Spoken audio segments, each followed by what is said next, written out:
Hello viewers, welcome to TV 5. Gemini టీవీలో కొత్తగా రెక్కలు వచ్చినాయి అనే సీరియల్ మీ అందరికీ తెలిసిందే. అందులో ఒక గెస్ట్ ఈరోజు మనతో పాటు ఉన్నారు. సో పరిమితి చెందిన యాక్టింగ్ అందరి మనసుల్లో మెచ్చుకున్నారు అంటే ఆవిడ సినిమాలతో చెప్పొచ్చు అనమాట. ఆమిని గారు మనతో పాటు ఉన్నారు, ఈ సీరియల్లో చేస్తున్నారు. మాట్లాడదాం. ఆమిని గారు నమస్తే. నమస్తే. ఎలా ఉన్నారు? బాగున్నానండి. సో చాలా హ్యాపీగా ఉంది. అంటే లైక్ ప్రతి ఒక్కరు మిమ్మల్ని కలిసినప్పుడు ఒకటే చెప్తారు, మీ సినిమాలు మేము చూసామండి, ఆ సినిమాలో నాకు ఈ సినిమా ఇష్టం, ఇలా ఇష్టం, అందులో ఈ సీన్ ఇష్టం అని అలా చెప్పుకుంటూ పోతే చాలా ఉన్నాయి. బట్ ఇప్పుడు ఫస్ట్ మనం ఈ సీరియల్తో స్టార్ట్ చేద్దాం, తర్వాత నేను మీ గురించి వస్తా. ఏంటి ఈ సీరియల్ ఎలా వచ్చింది, ఏంటి, ఎందుకు ఒప్పుకున్నారు ఈ సీరియల్, వై? అంటే మామూలుగా జెమినీ అంటే నాకు సీరియల్ అంటే జెమినీలో అడిగారు ముందు ఒకప్పుడు. బట్ నేను అప్పుడు చేయలేదు, సీరియల్ వద్దనుకున్నా. మూవీస్ చాలు, ఎందుకంటే నాకు సీరియల్ గురించి చేయకూడదని కాదు, కొంచెం లాంగ్ టైం ఉంటుంది ప్రాసెస్, అది కొంచెం ఎక్కువ టైం తీసుకోవాలి, మళ్ళీ మనం సినిమాలు చేసుకోలేము, ఆ డేట్స్ ప్రాబ్లం వస్తుంది అని అందుకని సీరియల్ చేయలేదు. పైగా ఒక అట్లీస్ట్ ఒక 15 days అలా ఉంటుంది, మనం చేయలేము అని చెప్పేసి చేయలేదు. తర్వాత అన్నారు లేదు ఇప్పుడు అలా లేదు, మీరు అడ్జస్ట్ చేసి చేసుకోవచ్చు, అక్కడి నుంచి స్టార్ట్ అయింది. సో జెమినీకి అడిగారు ఈ క్యారెక్టర్, నగేష్ గారు, ఆయన డైరెక్టర్ అండ్ ప్రొడ్యూసర్ కూడా. సో ఆయన అడిగితే నేను కొంచెం ఎస్టేట్ చేశాను. తర్వాత లేదు, మంచి క్యారెక్టర్, చాలా మంచి క్యారెక్టర్, ఇలాగ ప్రభాకర్ గారు wife character, village back drop ఉంటుంది, మంచి స్టోరీ కూడా అని చెప్తే అవుట్లైన్ విన్నాను, బాగుంది అనిపించింది. So okay. ఎందుకంటే సినిమాకు సీరియల్కి ఏంటంటే, ఇప్పుడు సీరియల్లో చేస్తే మనం ఆడియన్స్కి చాలా దగ్గర ఉంటాం, వాళ్ళ ఇంట్లో ఒకరిలాగా మనం ఉండిపోతాం, అలా అంత కనెక్ట్ అవుతారు ఆడియన్స్. సినిమా అంటే అప్పట్లాగా లేదు సినిమా ఇప్పుడు, ఎందుకంటే ట్రెండ్ మారింది, యంగ్స్టర్స్ ఎక్కువ సినిమాలు చూస్తున్నారు. సో సీరియల్ అంటే ఇంట్లో చిన్న పిల్లల నుంచి పెద్దవాళ్ళ దాకా చూస్తుంటారు. సో అందుకని సీరియల్ చేస్తే బాగుంటుందని అనిపించింది.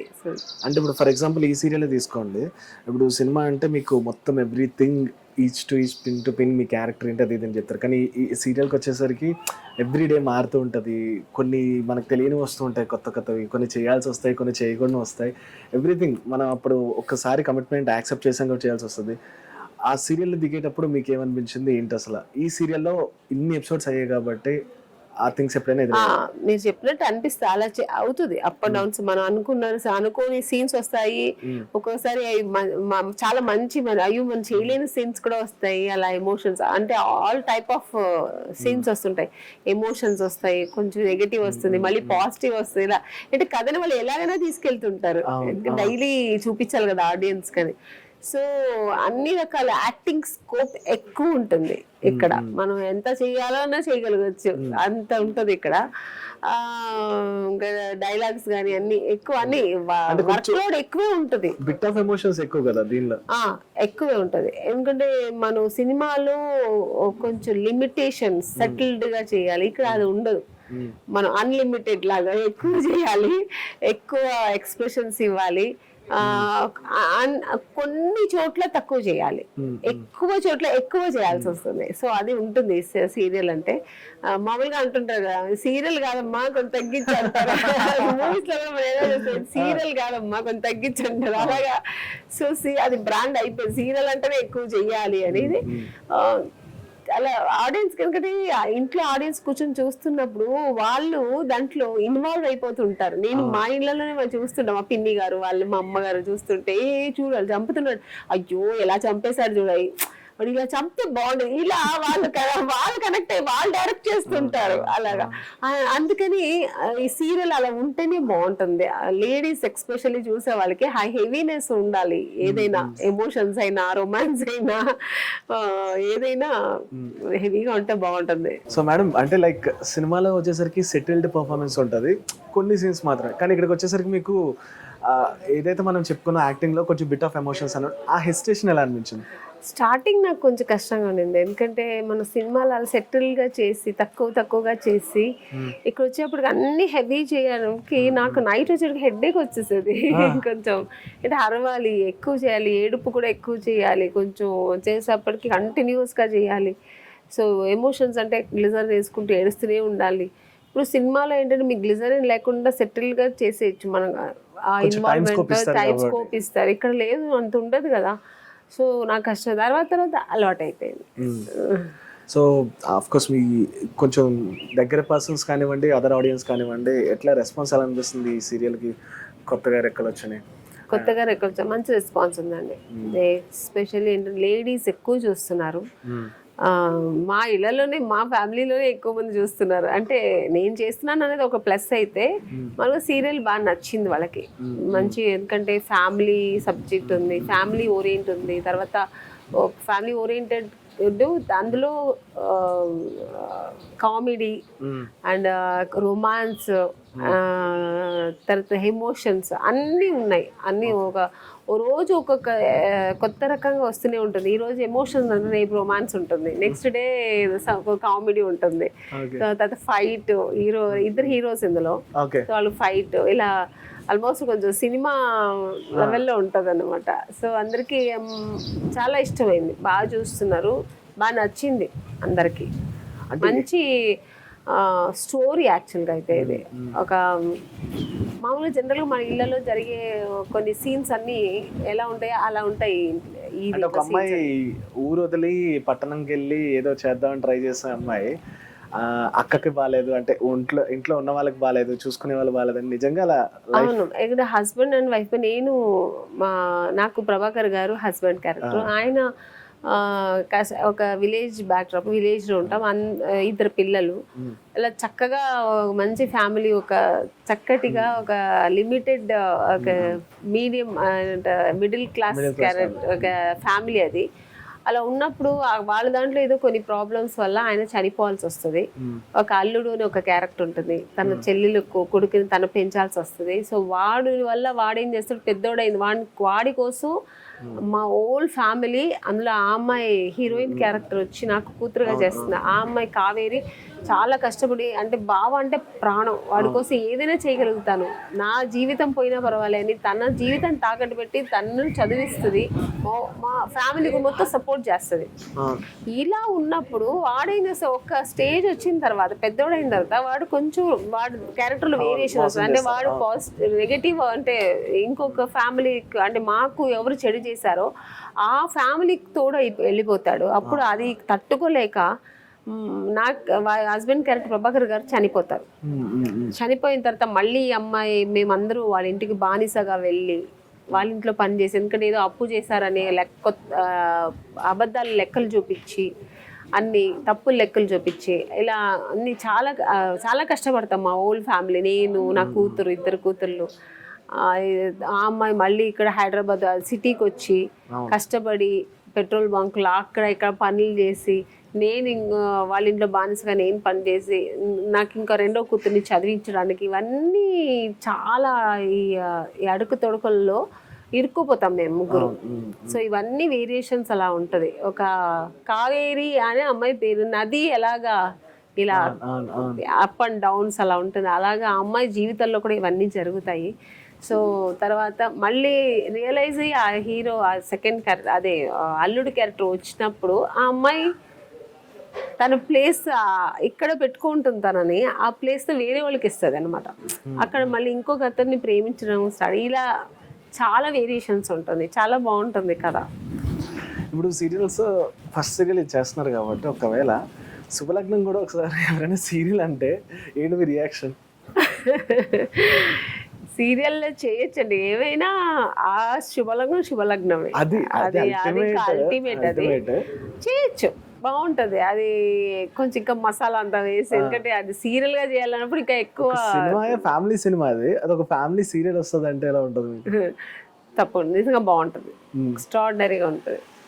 నాకు అదే అనిపించింది ఫస్ట్ టైం, అంటే ఆమ్ని గారు సీరియల్ చేస్తున్నారు కదా, ఎందుకు వై నాట్ ఎవరైనా ఆమ్ని గారి దగ్గరికి వచ్చి శుభలగ్నం సీరియల్ చేద్దాం అంటే అప్పుడు రియాక్షన్? తప్పకుండా అండి.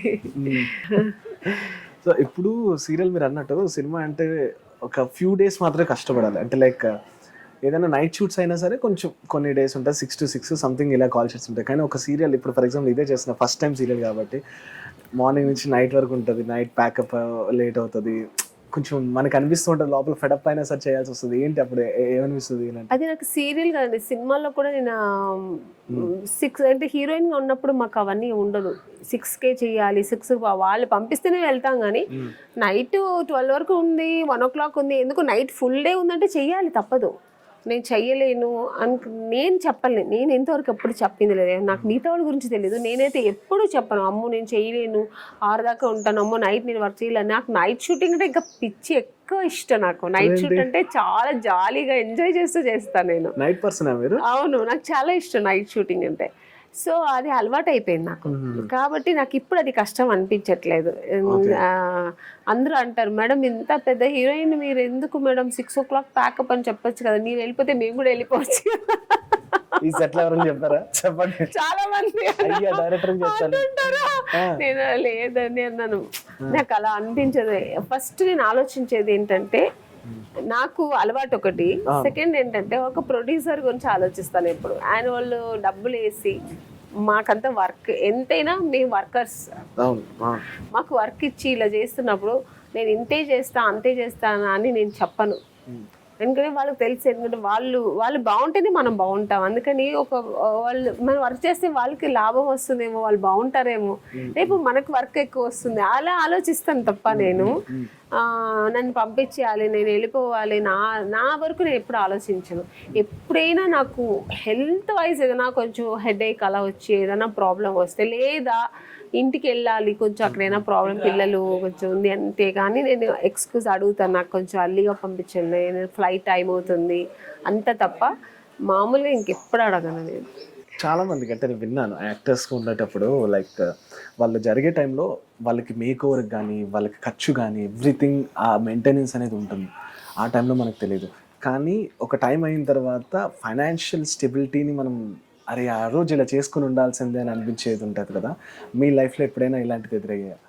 నా లైఫ్లో రాలేదు, ఎందుకంటే నేను ఎప్పుడు కొంచెం ఆ విషయంలో జాగ్రత్తగా ఉంటాను. నాకు చిన్నప్పటి నుంచి ఏమంటారు జాగ్రత్త ఎక్కువ, తక్కువ ఖర్చు పెట్టడం అనేది చిన్నప్పటి నుంచి అలవాటు. మా అమ్మ నాన్న చెప్పేవాళ్ళు, నాన్నగారికి ఉండేది అది. నాన్నగారు ఎక్కువ ఏది వేస్ట్ చేయరు, జాగ్రత్తగా వాడుకోవాలి, డబ్బులు కూడా జాగ్రత్తగా ఖర్చు పెట్టాలి, రేపటికి ఏంటి అనేది మనం ఆలోచించాలి, అది ఎక్కువ మా నాన్నగారు చేయాలి. అది చూసి నాకు వచ్చిందా ఏమో తెలియదు, చిన్నప్పటి నుంచి చూసేదాన్ని నేను. సో అది నాకు బై బర్త్ వచ్చింది. నేను ఏదైనా చూసి ఒక శారీ కొనాలన్నా 10,000 20,000 ఎందుకు అవసరం, అది ఒకసారి కడతాం అంతే, మళ్ళీ కట్టలేం కదా. హీరోయిన్గా అవ్వక ముందు కూడా నేను ఎక్కువ మనకి ఎంత అవసరం అంతే కొనేదాన్ని. సో ఇలా బట్టలు కానీ ఏది విషయమైనా ఆలోచిస్తారు, రేపటికి ఏంటి మనకు, ఈరోజు కొనేస్తాం రేపు ఏంటి అనేది. అది నాకు అలవాటు అయింది కాబట్టి స్టిల్ నాకు అది హెల్ప్ అయిందనమాట. నేను హీరోయిన్గా ఉన్నప్పుడు కూడా విచ్చలవిడిగా హీరోయిన్గా వచ్చి మన డబ్బులు వచ్చేసాయి విచ్చలవిడిగా. నేను కొంతమంది బ్యాగులు పిచ్చి ఉంటుంది, బ్యాగులు కొనేస్తుంటారు లక్షలు లక్షలు, ఎందుకు అవి అనవసరం.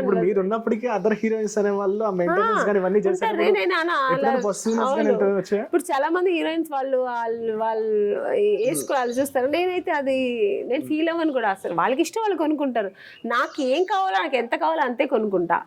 బ్యాగ్ అనేది ఒక పర్పస్, ఒక బ్యాగ్ ఉంటా, అది బాగా పోయిన వరకు వాడుకుంటా, వాడిన తర్వాత ఇంకో బ్యాగ్ కొనుక్కుంటా. అది ఉన్నప్పుడు 10 బ్యాగులు కొని పడేసి అది పాడైపోయి అది ఎందుకు వేస్ట్.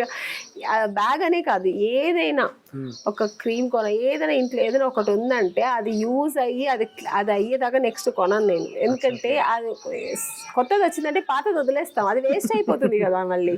సో అందుకని అది అలవాటు అయింది నాకు. అందుకని నాకు ఆ విషయంలో నేను చాలా జాగ్రత్తగా ఉంటాను. నాకు ఇంతవరకు ఆ ప్రాబ్లం రాలేదు, ఆ విషయంలో జాగ్రత్తగానే ఉంటాను నేను. సో ఫైనల్గా ఇప్పుడు ఈ సీరియల్ గురించి ఏం చెప్తారు ఆడియన్స్? ఈ సీరియల్ నిజంగానే ఒక మంచి స్టోరీ, ఒక కుటుంబ సమేతంగా కూర్చొని చూసే స్టోరీ. అన్నీ అని చెప్పినట్టు ఎమోషనల్ కానీ ఎమోషన్స్ ఉంటాయి ఇందులో, ఫైటింగ్ ఉంది, పిల్లలు చూసేలాగా ఉంది, తర్వాత ఏజ్ అయిన వాళ్ళు చూసేంత కామెడీ ఉంటుంది, ఎంజాయ్ చేయొచ్చు. ఒక మన నిజ జీవితంలో జరిగే విషయాలు, కొన్ని సన్నివేశాలు కూడా చాలా వస్తాయి మనకు మనసుకు హర్ట్ అయ్యేలాగా. అంటే ఒక అమ్మాయికి ఒక అతన్ని ప్రేమించి అది దొరకలేనప్పుడు ఆ అమ్మాయి ఎంత హర్ట్ అవుతుంది, మళ్ళీ ఇంకొకరిని ప్రేమిస్తుంది, అతన్ని మిస్ అవుతున్నాడు, ఆ అమ్మాయి పడే బాధలు, ఇవన్నీ అందరి లైఫ్లో వస్తుంటాయి చాలా కొన్ని సన్నివేశాలు. సో అవన్నీ ఈ సీరియల్లో ఉంటుంది. మంచి సీరియల్. నా క్యారెక్టర్ కూడా చాలా బాగుంటుంది. నేను ఈ సీరియల్లో కొన్ని ఎపిసోడ్స్ నేను బానిసగా ఉన్నప్పుడు వాళ్ళ ఇంట్లో పని చేస్తుంటాను. ఒక పాత శారీ కట్టుకొని నాకు డైరెక్టర్ గారు సార్ అది ఎలా చెప్పారంటే, అసలు శారీ నలిగిపోయి కలర్ అంతా ఫేడ్ అయిపోయి ఉండాలంటే నేను ఎక్కడ వెతకాలా శారీ. అప్పుడు మా మమ్మీ శారీస్ పాత ఉంటాయి కదా, ఏదైనా యూస్ అది మా మమ్మీ కూడా బాగున్నాయి, ఇంట్లో కూడా బాగానే ఓ రకంగా కడతారు కదా, మరి ఫేడ్ అవుట్ అయితే మేము ఎవరికైనా ఇచ్చేస్తాం. అలా వెతుక్కొని మళ్ళీ అలాంటివి ఈ సినిమాకి వాడాను, ఈ సీరియల్కి వాడాను. అందులో అందరూ అనేవారు, ఏంటి మేడం మరి మేకప్ లేకుండా ఇంత గ్లామర్గా సీరియల్ ఎందుకంటే తప్పే ఉంది. నేను ఆర్టిస్ట్, ఏదైనా చెయ్యాలి, నేను ప్రూవ్ చేసుకోవాలి నేను ఆర్టిస్ట్గా అన్నీ చేయగలుగుతానని. ఆ తర్వాత మీరు చెప్పినట్టు సీరియల్లో మా కథ మారినప్పుడు ఇప్పుడు నా వేషం కూడా మారింది. సో ఇలా చాలా వేరియేషన్స్ ఉంది నా క్యారెక్టర్ కూడా. సీరియల్ కూడా చాలా బాగుంది. డైరెక్షన్ కూడా చాలా బాగా చేస్తున్నారు. అంటే మామూలుగా సీరియల్ అంటే కొంచెం టెన్షన్స్ ఉంటుంది, కానీ ఇక్కడ అంతా లేదు. ఒక పీస్ ఆఫ్ మైండ్తో చేస్తున్నాము, ఎంత పెద్ద టెన్షన్ లేకుండా. మన ఇచ్చే డేట్స్ని వాళ్ళు చేసుకుంటారు. నాకు ఏదైనా సినిమాలు వస్తే కూడా నాకు చాలా కోఆపరేట్ చేస్తున్నారు డైరెక్టర్, ప్రొడ్యూసర్ గారు. సో నగేష్ గారు చాలా, ఎక్స్పెషల్లీ నగేష్ నెక్స్ట్ ఏమైనా ఉన్నాయా అంటే ప్రాజెక్టులు ఏమైనా, సినిమాలు ఏమైనా చెప్పకూడదు ఏమైనా చెప్పాలి? చేస్తున్నాను. నెక్స్ట్ సినిమాలు చేస్తూనే ఉన్నా. సినిమాలు ఎప్పుడు వదలట్లేదు. చెప్పచ్చా మీరు ఇప్పుడు నెక్స్ట్ ఏ ప్రాజెక్టులు ఉన్నాయో చెప్పగలరా? అంటే పేరు నాకు తెలీదు. నెక్స్ట్ సుమన్ గారితో చేస్తున్నాను. నెక్స్ట్ డైరెక్టర్ కౌశిక్, ఆయన డైరెక్టర్ కౌశిక్ నెక్స్ట్ ప్రాజెక్ట్ చేస్తున్నాను. ఇంకా మంచి మంచి ప్రాజెక్ట్ చేస్తున్నాను. సినిమాలు ఎప్పుడు మానను, ఎందుకంటే cinema first preference. Second serial వచ్చి మీరు చెప్పినట్టు అది ఒక వర్క్ ఉంటుంది ఎప్పుడు. ఇంకోటి ఆడియన్స్కి బాగా తొందరగా కనెక్ట్ అవుతాము. యాక్టింగ్ స్కోప్ ఎక్కువ ఉంటుంది సీరియల్లో. సో అందుకని ఇది ఒక మంచి ప్రాజెక్ట్ చేస్తున్నాను, మంచి గుడ్ ప్రాజెక్ట్. అందరూ ఇంకా నేను ఈ మన TV5 మూలంగా చెప్పుకోవాలంటే ప్రజలు, మన తెలుగు ప్రేక్షకులందరికీ ఈ సీరియల్ మిస్ అయిన వాళ్ళంతా మళ్ళీ చూడండి, చాలా బాగుంటుంది సీరియల్. ఎందుకంటే మా ఇంట్లో మా అమ్మ, మా పిన్ని వాళ్ళందరూ అడిక్ట్ అనమాట. నెక్స్ట్ ఏమవుతుంది, వీళ్ళు పెళ్లి చేసుకుంటుందా చేసుకోదా, వీళ్ళు ఏమవుతుంది, నేను ఎక్కడ ఏం చేస్తుంటా, ఇలా అన్నీ వాళ్ళ మనసుకి నెక్స్ట్ ఏమవుతుంది ఈ సీరియల్లో ఉంటుంది. ఏమంటారు, ఆతృత ఉంటుంది, నెక్స్ట్ రేపు ఏమొస్తుంది అని. సో ఎవరు మిస్ అవ్వకుండా ఈ సీరియల్ చూడండి, చాలా బాగుంటుంది సీరియల్. ఇక్కడ దీంట్లో యాక్ట్ చేసే అందరూ హీరోయిన్ కానీ, హీరోస్ కానీ, నిత్య హీరోయిన్, హీరో అర్జున్ అని అబ్బాయి పేరు, తర్వాత వికాస్, కావ్య అని ఒక అమ్మాయి, తర్వాత దేవి గారు క్యారెక్టర్ చేస్తున్నారు, తర్వాత సెల్వరాజు గారు, తర్వాత కీర్తి గారు, ఇలా అందరూ కో ఆర్టిస్ట్ అందరూ చాలా మంచిగా. ఇందులో గంగా అని ఒక అమ్మాయి, కిరీష్ మా అమ్మాయి పేరు. అసలు అందరూ ఇందులో మంచి మంచి క్యారెక్టర్స్ చేస్తున్నాం. ఒక ఫ్యామిలీ లాగా ఉంటుంటాం మేము సీరియల్లో. సీరియల్లో బయట వచ్చినప్పుడు ఒక ఫ్యామిలీలా ఉంటాం, సీరియల్కి వచ్చినప్పుడు వాళ్ళ క్యారెక్టర్స్ మారిపోతుంటాం. సో గుడ్, మంచి సీరియల్ చేసిన ఒక సంతోషం నాకు ఉంది. Super ma'am, thank you so much me time ఇచ్చినందుకు. సో గాయ్స్, ఇదనమాట అమ్ని గారు చెప్పిన విషయాలు. This is RJ Mahi signing off.